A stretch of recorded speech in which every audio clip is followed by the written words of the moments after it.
Assalamualaikum warahmatullahi wabarakatuh. Perkenalkan, nama saya Askar Zaitra Bani. Saya dari jurusan Hubungan Internasional, kelas 2B. NIM saya 124110310300046. Yang terhormat, selaku dosen pengampu KSK Dwi Payana Esos MA.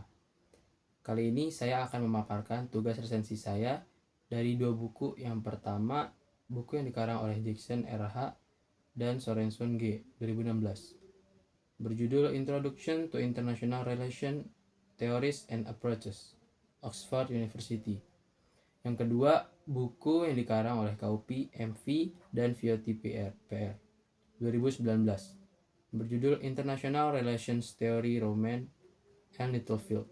Nah, sebelum kita membahas yang lebih rumit dan lebih kompleks, kita akan bahas hubungan internasional dari sejarah dan latar belakangnya.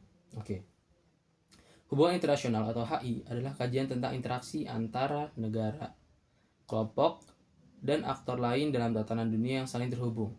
Meskipun negara-negara memiliki kedaulatan dan tidak bergantung satu sama lain secara hukum, kenyataannya mereka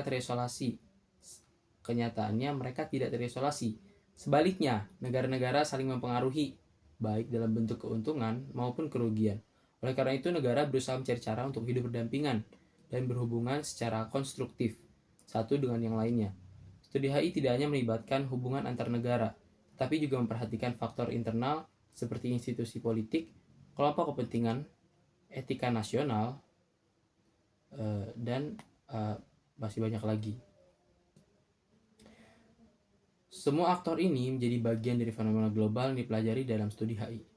Studi ini juga menggali berbagai isu besar, seperti penyebab peperangan, pembentukan ideologi, dan ketimpangan ekonomi dunia. Setidaknya ada 5 nilai sosial dasar yang dijaga dan dijamin oleh negara, yaitu keamanan, kebebasan, ketertiban, keadilan, dan kesejahteraan. Dengan beragamnya penelitian yang muncul akibat kompleksitas kepentingan negara, teori-teori dalam HI berkembang seiring waktu berjalan, memberikan berbagai perspektif dalam menganalisis masalah internasional. Teori-teori ini menjadi alat untuk memahami persoalan, menemukan solusi, serta merumuskan tindakan yang relevan. Dalam menganalisis hubungan internasional, terdapat 3 komponen penting yang harus dipahami. Yang pertama itu ada epistemologi. Nah, komponen ini mengacu pada cara kita memahami dunia dan memperoleh pengetahuan. Di dalam HI, berbagai teori seperti konstruktivisme, teori kritis, postmodernisme, feminisme menawarkan pandangan yang berbeda tentang bagaimana pengetahuan dikumpulkan dan divalidasi. Metodologi yang kedua selanjutnya itu adalah metodologi. Dalam HI beragam, mencakup analisis historis, studi kasus, serta pendekatan kuantitatif dan kualitatif. Pemilihan metodologi harus sesuai dengan asumsi teoritis yang digunakan oleh peneliti. Sedangkan yang terakhir ada ontologi, yaitu membahas pemahaman tentang esensi dari dunia itu sendiri, seperti apakah kekuatan struktural atau gagasan dan norma bersama lebih mengaruhi perilaku negara tersebut. Selain itu, terdapat 4 perspektif utama dalam hubungan internasional yang membentuk cara pandang para ahli HI terhadap fenomena global. Realisme menekankan pada negara sebagai aktor utama yang bertindak nasional dengan fokus utama pada masalah keamanan. Nah, selanjutnya, pandangan liberalisme lebih melihat dunia sebagai tempat yang lebih kompleks dengan beragam aktor negara yang penting, seperti organisasi internasional, LSM, dan individu.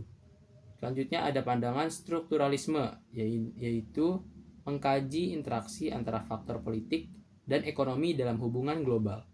Sedangkan pandangan yang terakhir, ada English School, yaitu menggabungkan elemen dari realisme, liberalisme, dan konstruktivisme dengan menekankan peran norma dan institusi dalam politik internasional. Nah, berbagai perspektif ini mempengaruhi cara negara melihat dan mengatasi masalah internasional. Oleh karena itu, teori hubungan internasional menjadi dasar penting bagi pembuat kebijakan dalam merumuskan langkah-langkah untuk menciptakan dunia internasional yang lebih baik. Namun, karena banyaknya faktor yang mempengaruhi, kompleksitas hubungan antar negara dan aktor negara seringkali menciptakan ketidakpastian dan dinamika yang tidak dapat diprediksi. Dalam kajian HI terdapat berbagai tingkatan aktor yang mempengaruhi dunia internasional. Tingkatan ini meliputi individu, kelompok, negara, serta sistem internasional secara keseluruhan. Individu ini berperan melalui sifat dasar manusia, psikologi, dan pemimpin politik. Nah, sedangkan kelompok mencakup birokrasi pemerintah dan organisasi non-pemerintah lainnya. Sedangkan negara dan masyarakat melihat pada struktur politik, ekonomi, serta opini publik dalam suatu negara.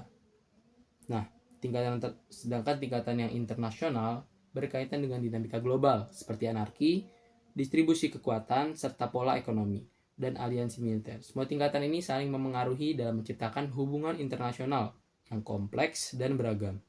Pada akhirnya, teori hubungan internasional bukan hanya sebagai kerangka akademik, tapi juga sebagai panduan bagi para pembuat keputusan dalam menghadapi tantangan global.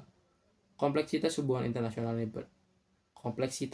internasional yang dipengaruhi oleh berbagai faktor, baik internal maupun eksternal, menjadikan kajian ini terus berkembang dan relevan dalam menyikapi perubahan zaman. Ya, sekian dari presentasi saya. Jika ada kekurangan dan keliruan, saya mohon maaf dan jangan lupa untuk mengingatkan saya dengan cara komen di bawah. Kurang lebih mohon maaf. Assalamualaikum warahmatullahi wabarakatuh.